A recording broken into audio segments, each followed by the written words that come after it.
మీరు చికెన్ తినొద్దు అని చెప్తున్నారా? చికెన్ తినొద్దు అంటే సమ్ ప్రోటీన్స్ కానీ అవన్నీ చికెన్ లో వచ్చినంత జనరల్ గా దేంట్లో? Good, very good. చికెన్ లో ప్రోటీన్ ఎక్కువ ఉంటుంది, అవును. అలాగే మటన్ లో అంటే మీట్ లో ఎక్కువ ఉంటుంది ప్రోటీన్ కదా. కోడి ఉంది కదా, కోడి అది ఏం తింటుందమ్మా ప్రోటీన్ కోసం? దానికి ఏం పెడుతున్నావు ప్రోటీన్ కోసం? ధాన్యాలు. ప్రోటీన్ దాంట్లో బాగుంది, అది బాగా తయారు చేసింది, మంచి కండగట్టు ఉంది, దాంట్లో ప్రోటీన్ బాగుంది కాబట్టి దాన్ని తినేద్దాం.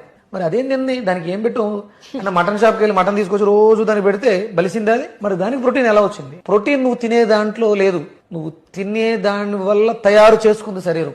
కోడి తన ప్రోటీన్ని తను తయారు చేసుకుంది, నువ్వు సోమరిపోతులాగా కోడిని తినేస్తున్నావు తయారు చేసుకోవడం చేతగాక. ప్రోటీన్ ఇవ్వకూడదు, ప్రోటీన్కి కావలసినటువంటి కృతులు ఇవ్వాలి, మెటీరియల్ ఇవ్వాలి.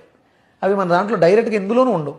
మాంసపు కృతులు ఉన్నటువంటిది కందిపప్పు, పప్పుల్లో ప్రోటీన్స్ తయారీకి కావాల్సినవి ఉంటాయి. మేకలో ఉందని చెప్పేసి మేకను తినేసి, కోడిలో ఉందని కోడిని తినేసి